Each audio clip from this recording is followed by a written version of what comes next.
आज के online classes में सभी विद्यार्थियों का स्वागत है। कक्षा 8 गणित सेकेंड में हम 5 सवाल बता चुके थे। 9A का ये 6वां सवाल कि पार्श्व चित्र में, ये चित्र में देखते रहिए कि R लंब है P पर, जो R है ये लंब है P पर और P लंब है Q पर।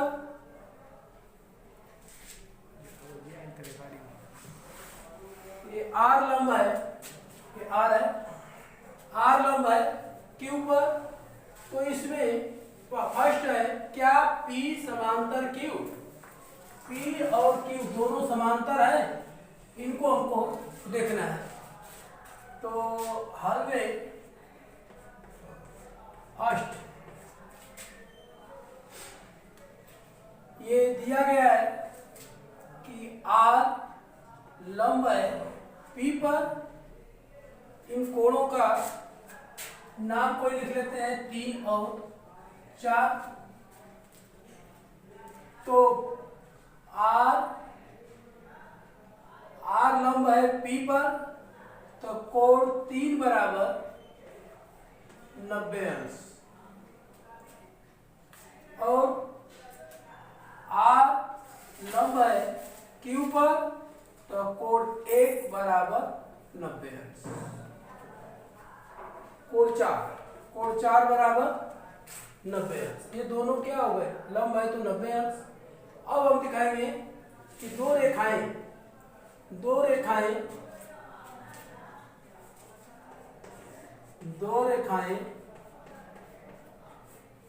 P और Q को तिर्यक रेखा R काट रही है और इनके संगत कोण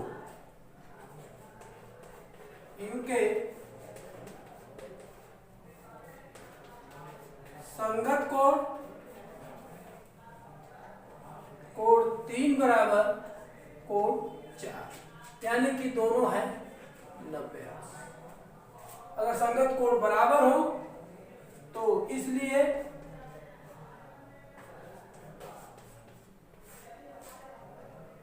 P समांतर Q।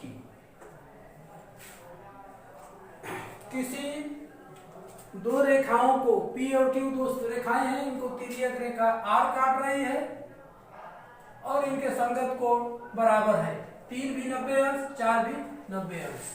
तो बराबर हो तो दोनों रेखाएं समांतर होती है, इसलिए P समांतर Q। संगत कोण 90 अंश बराबर हो तो दोनों रेखाएं समांतर होती हैं, इसलिए P समांतर Q। अब सेकेंड पार्ट में देखेंगे कि P समांतर Q तथा कोण 1 बराबर 3, तो कोण 2 का मान ज्ञात कीजिए। तो हम देखेंगे, सेकेंड यहां कर देता हूं। P समांतर Q ये दिया गया है कि यदि P समांतर Q तथा तिर्यक रेखा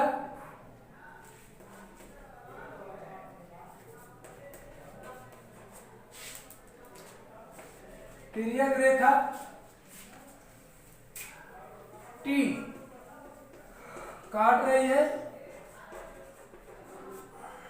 कोण 1 बराबर कोण 2, ये संगत कोण है, संगत कोण से, और कोण 1 दिया गया है 63 अंश, तो कोण 2 भी होगा 63 अंश। इसलिए इसे पूछा गया है कि कोण 1 63 अंश, तो कोण 2 का मान ज्ञात कीजिए। तो कोण 2 हो गया 63 अंश और P समांतर Q। देखिए 9B का 9B का पहला सवाल है कि चित्र सामने है चतुर्भुज ABCD। ये चतुर्भुज कोई है ABCD का प्रत्येक कोण समकोण है यानी कि 90 अंश। तो सत्यापित कीजिए कि AB समांतर CD और AD समांतर BC। तो अब प्रत्येक कोण समकोण है यानी कि एक दूसरे पर लंब है।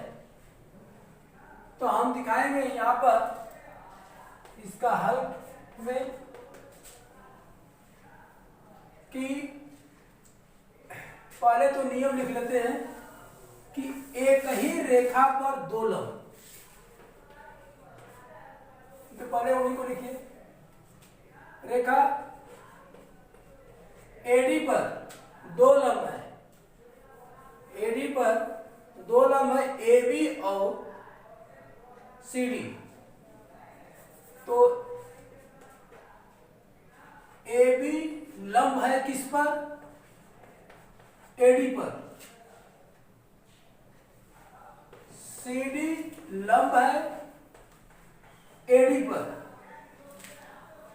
प्रत्येक कोण समकोण है यानी कि लंब। ये 90 अंश का मतलब होता है कि लंब है। तो ये हमारी एक रेखा है AD, इस पर ये लंब है यानी कि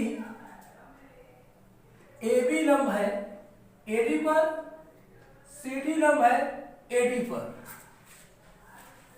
तो यहां नियम लिखेंगे कि एक ही रेखा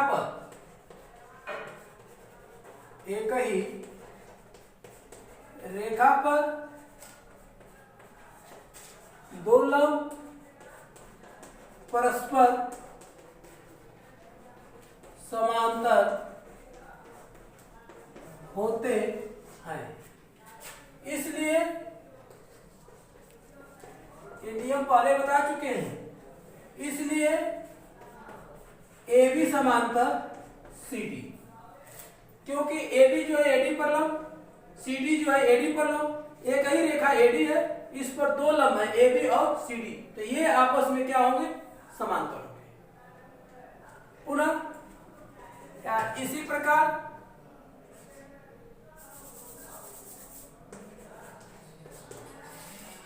अब AB ले लेंगे। AD लंब है AB पर। हेलो। BC लंब है हाँ बोल बेटा। AB पर। तो फिर वही चीज ठीक है कि एक ही रेखा पर ठीक है। पैसा ना दो लंब परस्पर पैसा ना समांतर होते हैं। इसलिए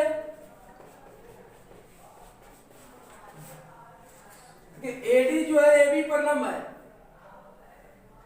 BC जो है AB पर लंब है। एक ही रेखा AB है, इस पर दो लंब है AD और BC। तो ये हमारे शर्त के अनुसार एक ही रेखा पर दो लंब परस्पर समांतर होते हैं। इसलिए AD समांतर BC। यही हमको सत्यापित कीजिए कि AB समांतर CD। तो यहां दिखा दिए कि AB समांतर CD और AD समांतर BC। तो यहां आ गया AD समांतर BC।